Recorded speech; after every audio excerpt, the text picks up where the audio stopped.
Sean Summers, the Chief Executive of Pick n Pay, joins us. It has been one of the most closely watched turnarounds. Sean, from your side, before we get into the numbers for the 6 months to the end of August, when you walk into a store, and you're famous at this for actually meeting people on the shop floor, what is the big difference in the energy now within Pick n Pay to what it was like when you went in 2 years ago? It's not a case where I'd like to think. I know that it's certainly dramatically improved, but it's a journey, Alec. It takes quite a while to get the 60-odd thousand people that we have in Pick n Pay really pointing in the right direction, but I think we've made significant progress in that regard. And just from the feedback that I get from our call center, I monitor that actively. A lot of positive feedback starting to flow and come through. Cody from Paul has sold multiple vehicles to We Buy Cars. Suspicious? I think so. Is that a crime? No. Where are you getting the cars? I buy them and I sell them at the spot like a normal person. Okay.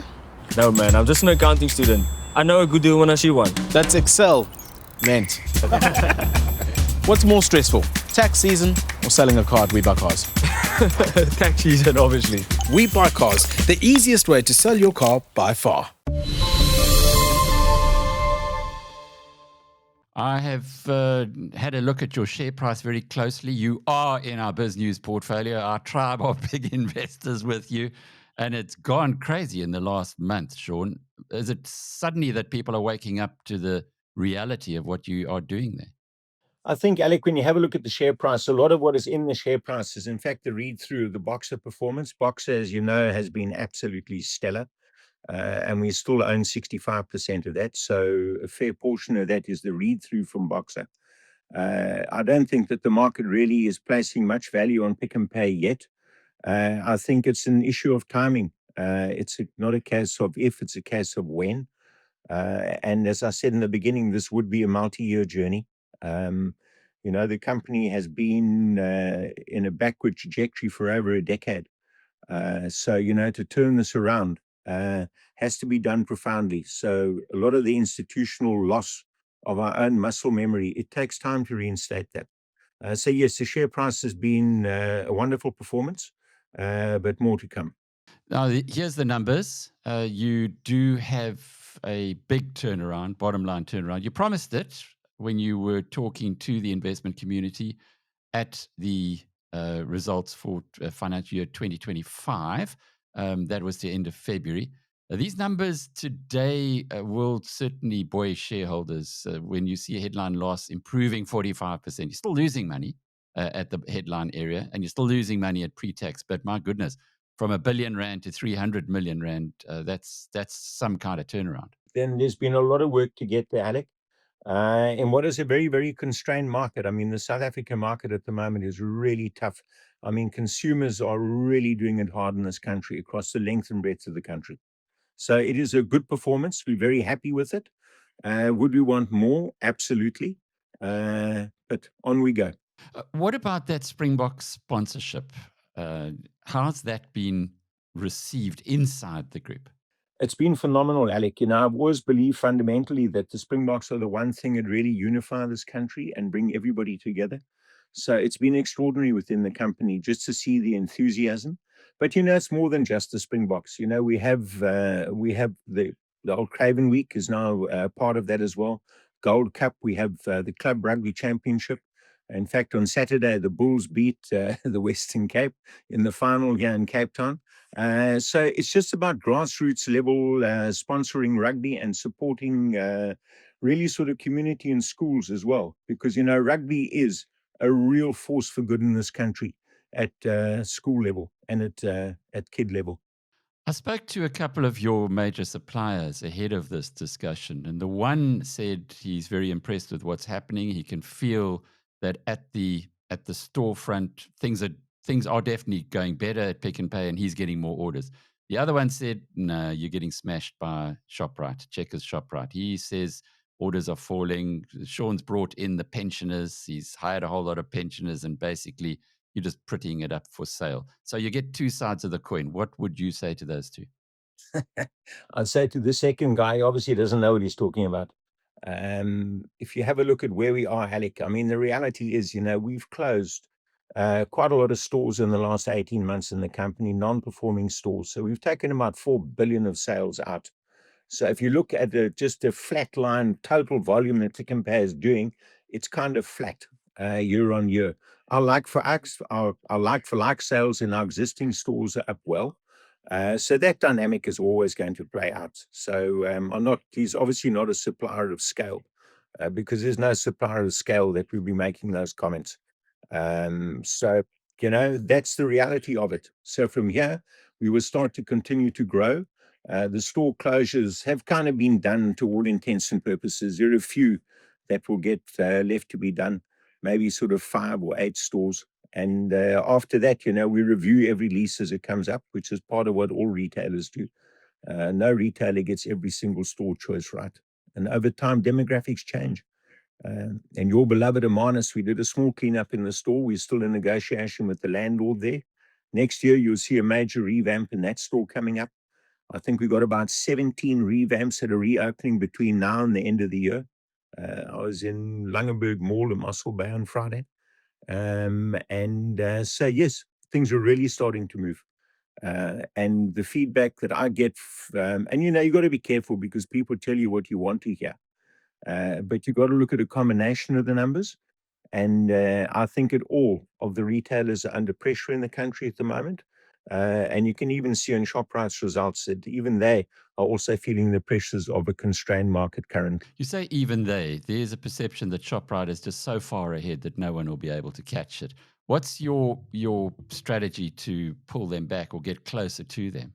I think, Alec, is really it's not a race for size with the most stores. We are genuinely on a mission again to put Pick n Pay back at the top of being the best supermarket chain in South Africa. And that's where we were 17, 18 years ago. And that took time to get there. It's as I quote regularly, Roger Scruton, the conservative English philosopher, who once said that great things are easily destroyed, but not so easily built. And our truth is that our company was destroyed from the inside. It was hollowed out from the inside. There's nothing that happened to us that wasn't self-inflicted. So to reinstate and to rebuild that corporate muscle memory again, it's the same as a sports person. You put a tennis racket in the hand of Roger Federer, he knows what to do with it. And to a degree, we had forgotten what we really stood for, what we really believed in. And very, very importantly, what we don't believe in and what we don't do. So to reinstate that muscle memory back into the company again, it takes years. It's not about size. It's about getting back to being the best again. We've seen that Checkers has been gaining market share and their 60/60 product is very popular. You have relaunched ASAP. How's it doing against 60/60? And indeed, are you looking to win back market share there, or is it really just to serve your own customers better? No, well, I mean, ASAP is obviously our customers as well. It's not our primary focus. For those customers that want home delivery and what have you, we'll absolutely do it with the greatest of pleasure. But our primary focus is great stores, great product, great people, and great shopping experience. That's our primary focus. So ASAP, the relaunch of ASAP was with a new app where we've combined and put everything into one under the new app. And it's a very important part of the business, but it's not why we get up in the morning. So why do you get up in the morning? Why do I get up in the morning to get Pick What do n you get Pay up back to where for? it was before? No, I get up very early every morning and I don't sleep much at night. This is truly, Alec. It's a labor of love. It's a labor of passion for all of us. And yeah, it's my old abiding theory that I want people to drive to work faster than they drive home. And certainly, I can tell you today in Pick n Pay, compared to 2 years ago when I came back, you couldn't find a pulse or a heartbeat in the company. Today, it's a very, very different place. Trust me.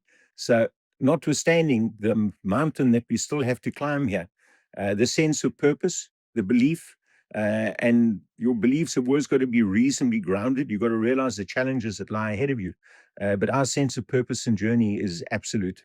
So if you take that mountain as an analogy, if you were climbing Table Mountain, which you know well, where would you be on the journey? What percentage have you clambered up already? I would say we've kind of got to the base station. We've kind of have bought our ticket. We're about to get on the cableway and about to start our journey. So a lot of what we have been putting in place will come to the fore in the next while. But I would say, we're kind of leaving base camp. We're on our way up the mountain now.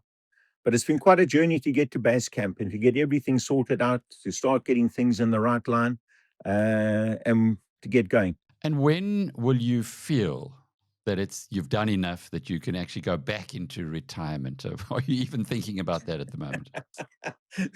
I don't even think about that. They've asked me to stay on until May 28.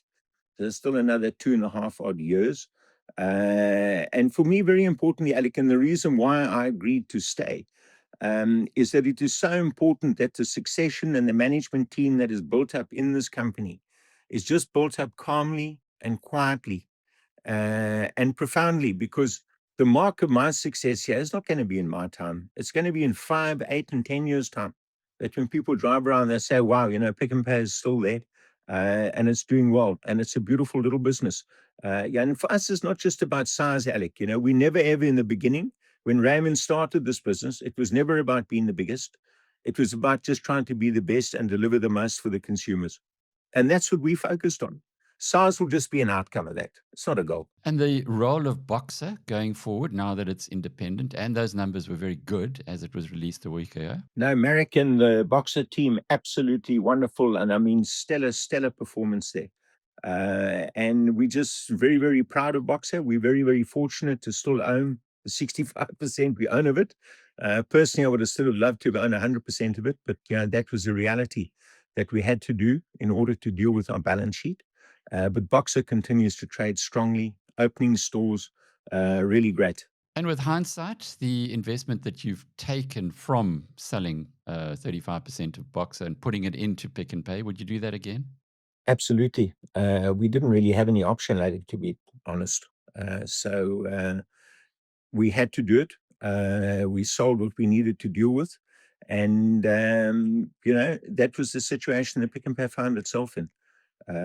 But we're busy at the moment, as I've said, plotting our way forward where Pick n Pay will become sustainable again and freestanding and strong. And you've got enough now in the bank with your debt being retired to be able to do the refurbs, the sprucing up of the Pick n Pay network.